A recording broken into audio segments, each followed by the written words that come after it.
Hi guys, it's Miniature Madness here, and today I'm bringing you a painting tutorial on how to make ice bases. These aren't as complicated as you'd think. They're pretty simple. You only need 6 paints, and I'll show you these now. Right, so all you need is Ceramite White, Lothern Blue, Kaldor Sky, most importantly Aurelian Earth, Ardcoat, and Darkenoff Nightshade. Probably butchered that horribly, but hey ho. Right, this is quite a different base. You don't normally see these ones used, which is probably why you're searching for a video how to make these, because they do look really good actually. Yeah, they're better for the winter type armies, obviously, or if you just want to make a standalone model. For example, here, this is a sorcerer from the Dark Elf army from Age of Sigmar. You can see I've used the ice base for this one, which I thought also gave it quite a good, made the model look quite a lot better. So yeah, here's another example here. Right, before we start, you kind of want to figure out what kind of base you're going for. Do you want more of a scattered kind of rocks, like these ones, where there's like larger amounts of broken ice, like this one and this one? Or would you rather something like this, where it's lots of little rocks? Because that's quite important.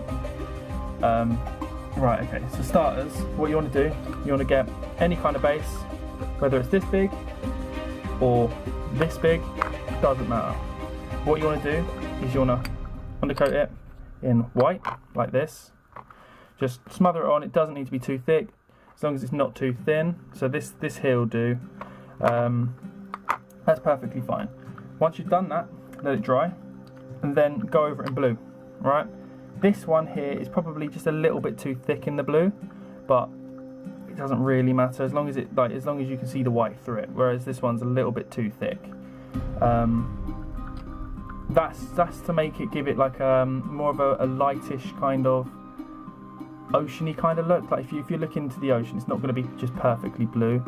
So it just adds a little bit more depth to it. So once you've done that, you want to let that dry. This is when you get to more of the difficult stage. So what you want to do is you want to get your Aurelian Earth. This is where you want to depend on how you want it thick. Right, so around the edges, you can probably see it's already starting to dry out. That's because it's thinner around the edges. So if you want it to be small and cracked, like this one, keep it thin. You don't want it too thin, otherwise it won't really work, but keep it thinner than this. So this is quite thick, right? This will make it so it's larger cracks like this model here. Personally, I find that effect works better because you have larger cracks in between the model and you can sort of mess around with it more, and it makes it look a little bit nicer. So right, you want to put this on in quite thick as well. So if you want to make it look nicer, put it quite thick. This is about it. Doesn't matter. It doesn't need to be smooth. It really doesn't matter. Just get it on there, and then once it's dried, it should look a little bit like this, minus the gloss. It should look a little bit like this, all cracked up. Sometimes larger pieces chip away, which is a bit of a problem. If you find them, pick it up and just glue it back on. If not, I have a solution for that, and it's fine. We'll get onto that later on. Yeah, so we'll get onto the bit about what you want to do after this. Right, okay, so once it's all dried out, and it's about right here, what I normally do is I get really not that thick of glue. It especially works well if you have the thin plastic glue. Just put it on there and get a crappy brush that you don't normally use, and just go over it like this, because it stops all the large chunks like these from chipping away. Let that dry. It's great, cool. That's what's given this one a gloss, because I've already glued it down. Right, once you've done that, what you want to do is just get the white again. Just grab the white and go over it. Right, I'll do that for you now. So you want to get your white. You really don't want that much. Really, only about this much will do. And you might even want to water it down a little bit. So you get this much and just go over it like that.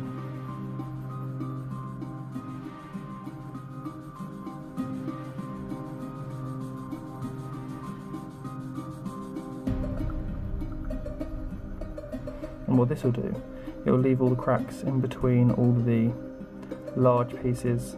And you'll see them showing through, and it will give it a cool looking ice effect. Don't be too rough with it, otherwise you could bring out some of the smaller pieces, and you can't glue those in, and they're a little bit harder to make look good at the end of it. So just keep going, it might take a little while. If you need to, just get a little bit more paint on the brush, you don't want too much more, and just go over it again in the places that need it.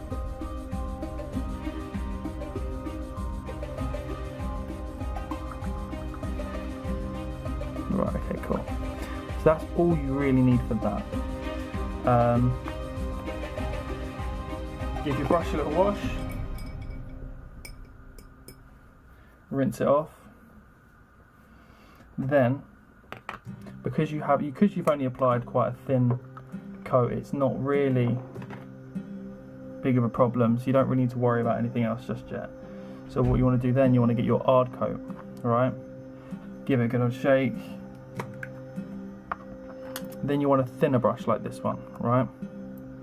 Want it to be nice, sharp. So you get your hard coat, sorry. Right, and it doesn't matter if you go over. Just go around and in between all of the rocks, all of the ice bits, sorry. Doesn't matter if you get it on top of the bigger pieces of ice. Sometimes it works really well, and we will be using the hard coat again at a later stage. This one's just sort of for the smaller bits, like definitely go over the large parts, but this one is largely for the smaller bits.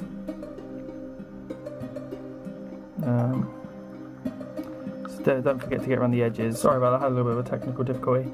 Right, so once you've gone around all the edges, like I just showed, make sure, I should have said this at the start really, make sure you don't glue the model down first. Right, so what I've done here is I've done the base, right, then I've glued just a rock over here, it's kind of hard to show, glued the rock down on top of that, and then glued the model down. Make sure you do this second, otherwise it doesn't really work at all.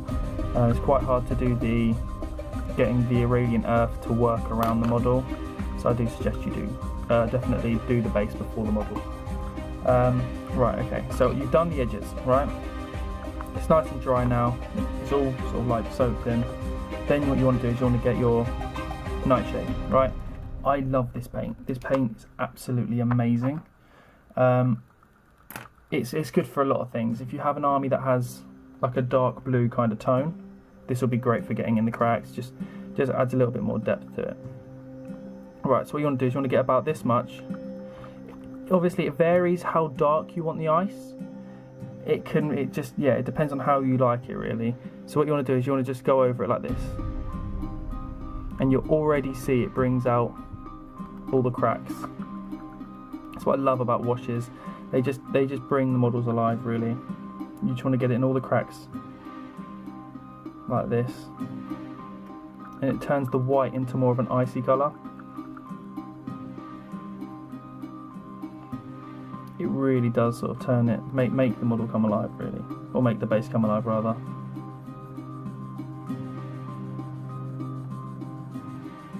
So you want to make sure you get all of it. Now this is quite an important step, you can't really skip this one out. I mean, if you really wanted to, you could, if you was more on a tighter budget, you could definitely get the skip out the hard coat. It's not necessary, but I feel like it does make it look good. And what I like to go over it with hard coat again towards the end. So I've gone for more of a darker base, whereas these ones, you can kind of see they're a little bit more lighter. And actually this one worked out really well for me because I didn't have any of the parts chip off. So while this dries, I'll show you what you can do to improve if parts chip off. So if you get the problem of a part chipping off, like here, this is what happened with this one. Unfortunately, quite a lot chipped off on this model. What you can do is you can grab the Caldor Sky, right, and this stuff's quite good. What you want to do is you want to make sure this one's quite a lot, like quite thin. You see in like the middle parts here, you want to just fill it out quite a lot. Like not a lot, but enough to make it look deep, right? Do it in all of these different places. Like you do it where you think it'll look good on your model. Right, make sure it's always, if you like the look of it, it's perfect, right? So put it in the parts like here, here, here. Then let that dry, put the wash on it, do all that stuff, but make sure if you have an open part like these, that's where you definitely want the hard coat, because you can see it gives it like the shine. Whereas if that was kind of plain, like for example over here, where this one hasn't quite been finished yet, and there's no hard coat on it, it looks pretty boring. Do you know what I mean? This is a good example of what it looks like without hard coat. It looks great, but I feel like the hard coat definitely gives it the good old little finish. Neither of these are really how I'd like them yet. I kind of feel like this one needs more of a wash. But yeah, a good one to look at would be this one here. I quite like this one. Again, see little chips over here. Fill those in. Right, okay. So we go back to this one here. Once you let the wash dry, like it has, what you can do is you can go over it again with white. This is what I like to do. I like to finish it off with another little white. But when I mean a little white, I mean literally you want the tiniest amount. So probably about that much, and just a few scrapes.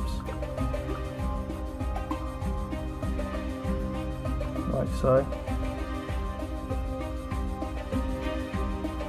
And if you do get it in the cracks, like over here for example, it's not the end of the world.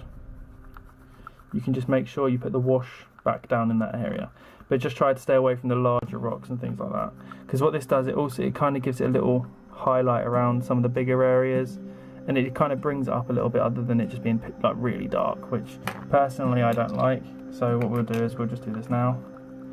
Get the wash, get a smaller brush, don't get as much as you did last time, and just put it in these areas to darken out. Same thing if there's any cracks or anything that you feel like need to be a little bit darker, just get them in there like that. It's great. Right, then once all that's dried, get yourself the hard coat again. Again, you don't want too much. A lot of this is using minimal amounts of stuff, so it's not going to use your paints up a lot at all, which is quite good, especially if you're on a small budget. And then you really don't want much. Just again, just go over it lightly, because you don't want it to be too shiny, otherwise it just doesn't look right. Just want it enough to look a little bit icy and slippery, because that's what it's supposed to look like. It's supposed to look like ice. And you can also use a similar technique to this for doing things like lava bases, or if you want to do like a river. Like, it's a little bit far-fetched, but if you put the Aurelian earth in certain places of the base, for example, if you put it down one side and down the other side, it would look like the banks of different sides of rivers. Obviously it'll be on a really small scale, but you could make it work if you're skilled enough. It's so easy, honestly. It took me maybe three attempts to get it where I was happy. So there you go. There's our base. Quick, easy, simple, quite cost effective. I mean, if I show you all the paints I got, so I got 1, 2, 3, 4, 5. So I got 4 normal paints, 3 normal paints, sorry. So that's £7.50. Then Nightshade, what was that, £3? Aurelian Earth might have been £3. Right, well that was basically how you do it. Quick, simple, easy, cheap. Honestly, you will have it in no time. Thank you for watching. I hope you learned something from this. Hope you enjoyed painting it. Please leave comments telling me what you think I can improve on. If you think there's any ways of going about doing it easier or anything like that. I will be doing a tutorial on how to make bases similar to these ones, where it's more of like a snowy ice effect, and like around these ruins and things, how to do that. But yeah, if you enjoyed it, leave a like. Thank you for watching. If you like more, please subscribe, and thank you.